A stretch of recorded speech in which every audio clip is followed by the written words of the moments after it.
Hello, are you Dr. Lindsay, the returning student's advisor? Yes, that's right. Are you Frank? Your appointment wasn't until 2, but that's okay. Please come in and have a seat. Thanks. I like to arrive early whenever I have anything to do. That's certainly a praiseworthy habit. Let me see. It looks like you've taken a long break from school, and I understand you wanted to have a chat about what you should study if and when you return for further classes. It's such a big challenge. I don't know if I'm crazy for doing this or not. Believe it or not, I know exactly what you mean. Before I began working here at the university, I taught primary school for nearly 10 years. It takes a lot of courage to go back to school. I feel more shy and scared than the primary students I teach. In the schools I taught, I found today's youngsters are very sure of themselves. In terms of intelligence, I have a lot to teach them, and the maturity level of much of my class leaves something to be desired. But in terms of confidence, wow, a lot more confident than I am now, that's for sure. Stop fretting. A brave man is a coward who refuses to run. Let's talk about your strong points. You seem an intelligent man. What is it you would like to study? You see, I've been teaching children for a few years, but I think I'm happier teaching adults. I think teaching students in middle school is much more satisfying because they end up being much more grateful for your work. If I may ask, what got you interested in teaching adults? A lot of things, I guess. I met my future wife back in my first year of college. She always complains that I was more interesting then. She says that now I talk like I'm 7 years old. That's probably from being with children all day. Again, I know just what you mean. My husband used to say the same thing about me when I taught kindergarten. Anything else? Well, yes. Fairly often now I run into former students and we talk. Some of them are getting close to being grown up. I guess I think more and more about how people develop over time. So I'm interested in the results of education, you know, the final stages. I see. Well, coming back to the university can be both difficult and very rewarding. There are some problems unique to returning students, you know, older students like yourself. What do you think is your greatest weakness? Well, I actually think my confidence is getting better. I'm definitely overcoming my introversion and starting to be much more comfortable in front of a class. To tell you the truth, I'm afraid I'm rather behind the times about many things.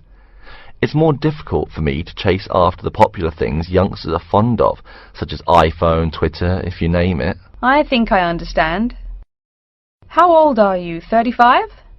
People at your age still go back to school for further education. I was a bit the same way. I mean, I didn't study at university till after I had a family, a husband and one child. My point of view was a lot different from your average 18-year-old girls, I can tell you. Gee, that sounds pretty rough. A family and college? Clearly you weren't unsuccessful, though. It was, Frank, it truly was. My first term at school was extremely stressful. But, excuse me, you're not here to listen to my life story. We're talking about your plans. Is there anything unique I should know about you or your past experience or plans? I'm afraid not. There is nothing interesting about my career or plans. It's really not too impressive. Now, I forbid you to talk like that. This is your one life, and if you're not interested, why bother living it? Don't be so humble, Frank. Okay. My wife says I'm a wimp. Let's talk about your dreams a bit. You want to teach adults, you said. What would you like to teach them? Well, when I first came to college, I really liked languages and literature. A lot of people have told me that for practical reasons, it would be more rewarding to choose business management as my major. But I made up my mind to study liberal arts once I got the idea of going back to school. I must say it's refreshing to meet someone who knows there's more to an education than computers and finance.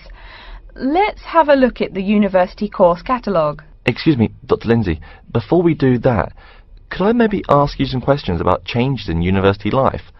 I think I need to discuss that so I know what to expect. Of course, I'm here to help you. The biggest thing to get used to is the change in technology.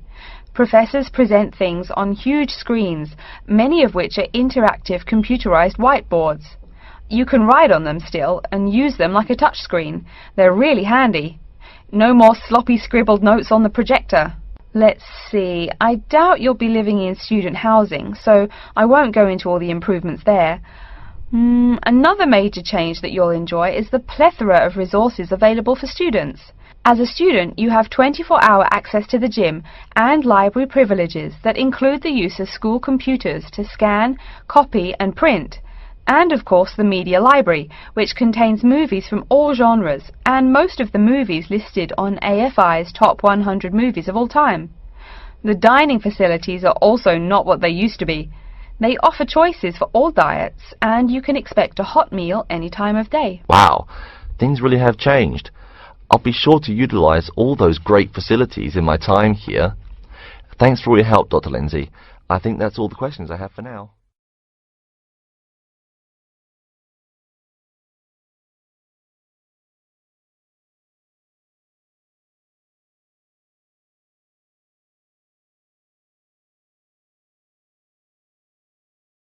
Okay, and welcome back. During the short break we just took, several of you approached me with questions. So before going on with the orientation talk, I'd like to address those queries. As I found, if one person asks a question, probably a dozen others are wondering about the same thing. The first question is whether Wasamata University employs modules technology as an instruction method. The answer is yes, we do. At least that's what the university catalogue says. If some of you don't understand what modules technology is, don't worry. I googled the word but couldn't find it. Apparently, though, it's a method of broadband wireless access. At least, that's what an American company's website told me. But again, don't worry. If you need to know something more, your professor can tell you. Another question someone asked me was what tomorrow's workshop on research methods and skills was about. Well, research skills include any method you can imagine for finding and presenting any information you need. That's not just schoolwork either. Writing English, the native language for most of you, and finding a job are also research skills. And yes, those will be addressed in tomorrow's workshop. As you know, Wasamata University is one of this country's premier universities for the study of the dismal science, economics. Some of you, it seems, want to get a jump on their classmates. During the break, half a dozen of you came up and asked me where to find economics tomes. I know it's odd, but this school's library holdings are divided up between two libraries. Economics books are in the old library. If you look out of the window behind me, you can see it. It's the red brick building. Oh, before I forget, you economics types also need a lot of math, am I right? Well, those math books are neither in the old library nor in the new one. They can be found in the math department building. Why am I telling you this? Doesn't the invisible hand guide economists? Maybe it's good you asked.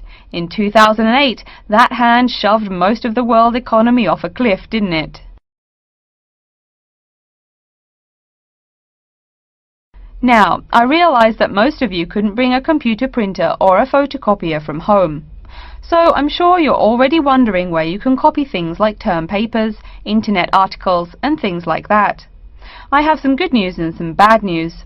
The good news is that there are a number of places you can make copies. These include both libraries and the Student Union building. Now the bad news. I'm sorry to say, most classroom buildings and academic departments do not have copiers students can use. So most of the large buildings you see around campus do not have copiers for students. The copiers there are reserved for professors and office staff. Oh yes, I nearly forgot to tell you. If you need to have printing done, all the copiers available to students are laser printers. Plus, for your convenience, you can pay using prepaid cards. You can get those in the Student Union building. That just covers the questions put to me. If you have more, please see me during the next break at 2:15. Right now, though, I'd like to start to give you a rundown on the various facilities here on campus. That way you won't get lost so easily in the weeks to come. I've been told that this year's incoming class features a large number of married students and parents. So you must be wondering where to put the baby while you're in class. Okay, right now we're in the Student Union building, right? Remember the big doors in front where you all came in? If you go out of the building, you can see the nursery is just on the other side of this building. It's only about 20 meters away. Convenient, eh? Next, we're all from different places around the country. Some of you are from other countries. That means we're pretty likely to get sick during the first months of school as we expose each other to many new viruses. so where's the doctor? Of course, you need to find the Medical Services Centre, which is on the right as you leave the building. Remember, that's the second building on the right. And if you look out of that window, you can see a lot of antenna and satellite dishes on the roof. So that's what we call the Media Centre. Yeah, I know, I think it's confusing too. The Media Centre is next to the Medical Centre. The chairwoman of the journalism school on the first floor doesn't like it when people who wander in there mistake her for a nurse. Chances are you'll have at least one math class while you're here. That red building there, just outside to the left, is the math department building. I know, it looks about as old as the subject of math, but I assure you that the inside is equipped with state-of-the-art classroom equipment, including interactive chalkboards and surround sound in every room. Oh, can you see the back building there? Yes, behind the Media Centre. Quite new, isn't it? That's the new library, just decorated. They're back to back, you might say. If you look just to the left of it at the lower, older-looking building, you'll find the old library. It's nice and quiet, perfect for those marathon study sessions during exam week. Since the weather is so nice, why don't we stop looking at our maps, but go for a walk around the campus?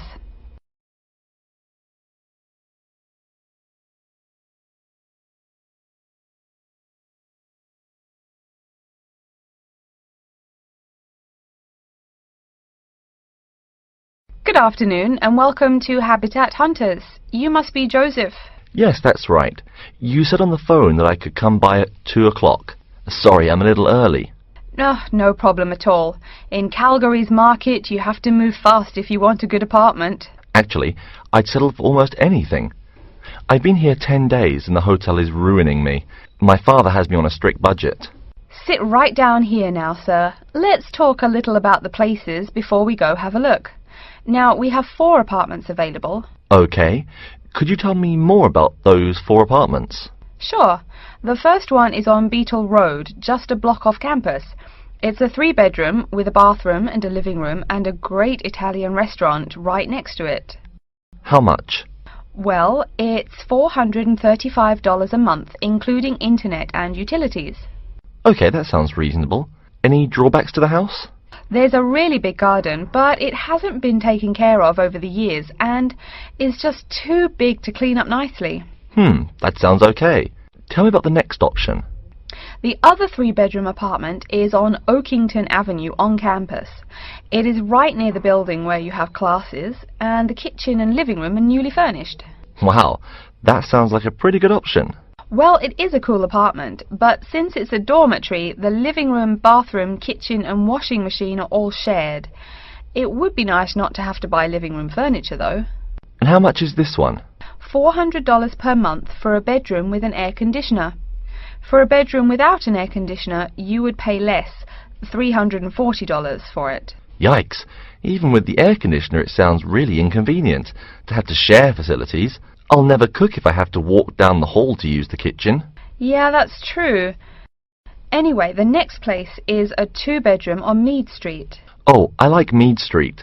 That's off campus, right? Yep, it's pretty cool, but it only has 2 bedrooms, plus a living room and a study. But I want to live together with my 2 friends. So you could make the study into a small bedroom if you end up living with them. Also, we guys will want a TV and DVD player since we're all so much into movies.